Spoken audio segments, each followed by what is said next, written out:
Your Holiness, thank you very much for your words that have inspired me. I will now no longer follow my speech, but I will try to reply to the best of my capability. Thank you to the organizers for this incredible gathering, Your Excellencies. I would like to share my dream. It's a dream where we move very quickly to the world of net zero, where we move very quickly to a world in which the CEO is inspired by the monks. This is happening, ladies and gentlemen, because we now have the science of sustainability. It used to be an art, everyone defining their own version of sustainability, but now we're moving quickly towards a world of ESG, environment, social, governance. I'm on the board of a company, Standard & Poor's. We will be issuing ESG ratings, so the company's success will be measured not by the profit, but by the ESG score. Young generations want to work in companies that have a purpose. Companies need to inspire the people to work with them, need to inspire the customers to sell the products. And we now have this science of ESG that will make it all happen much quicker than we expect. The E is very clear.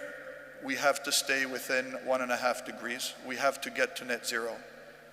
I have changed and have become from a skeptic and a pessimist to finally being incredibly optimistic. COP26 and 2021 will go down in history as the year when we achieve the tipping point, the year in which we move from a scenario of impossibility, of fear, of lack of action, to a scenario of hope, because only with hope we can have action. And I would like to share with you why I have become optimistic. We can make today solar energy 5 times cheaper than oil and gas, and 4 times cheaper than coal. The digital revolution and the green revolution have joined forces. They now work together. The digital making the energy cheaper and cheaper and cheaper. Solar energy, when I started working in solar, cost $1,000 per megawatt hour. Nuclear energy costs $100. Oil costs $70. Today, we can make solar energy at $10. So we need to save all the energy we can. We will be adding 2 billion people. 70% of the children born in the next 50 years will be born in Africa. The economies need to grow so that we can address poverty, and so the economies will be twice the size at the end of the century, but we need to consume 50% less energy than we do today. So the first action is to be more ascetic, to be more like inspired by Mount Athos, and to save as much energy as we can. The second step is to electrify everything that we can electrify, because we have this cheap solar resource. Also we have wind, also we have waves, but the solar is a real breakthrough. It is not to do, we don't need new discoveries. The technology is there already. And 1% of Sahara would be enough to provide all the energy that Europe needs. So what we cannot electrify, we need to replace oil. The Stone Age didn't finish because they ran out of stones. We need to make the oil age finish quickly before we run out of oil. And so the solar energy can be used to produce hydrogen. H2O is hydrogen and oxygen in the water.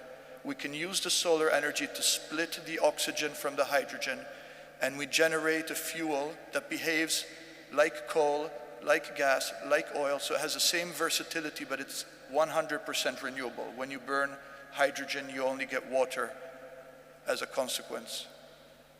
And so this new discovery of how cheap hydrogen can be cheaper than oil in 5 years.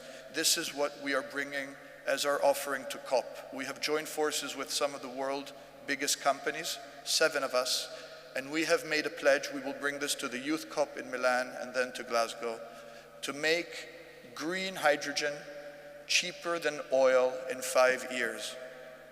We presented this plan to the US government. They want to make it even cheaper in 10 years, to make it cheaper than coal, because only if we can get hydrogen cheaper than coal can we get India and China to stop building new coal plants. So this technology is there. Your Excellencies, we need people to buy into this vision, to talk about this. We need conferences, we need lectures. It's such a new technology that not many people are aware of the potential, and so we need to stop building new coal, oil, gas plants and move on to this entirely renewable. We then have the S and the G of ESG.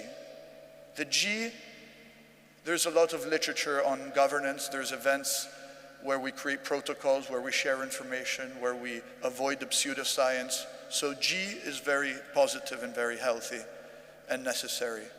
The S is where there's still some ambivalence. What does social mean? So here we're promoting the WWM, which is the World Wellbeing Movement, where we promote the science of measuring well-being, similar to happiness. We want to have specific KPIs where companies, governments, public institutions are measured by the well-being that is tracked, monitored with scientific questionnaires. And over time, you can create some measures that, again, go beyond profit, beyond GDP, to really measure how we are doing as managers, as fathers, as individuals, as people responsible for the community. Thank you very much for your attention.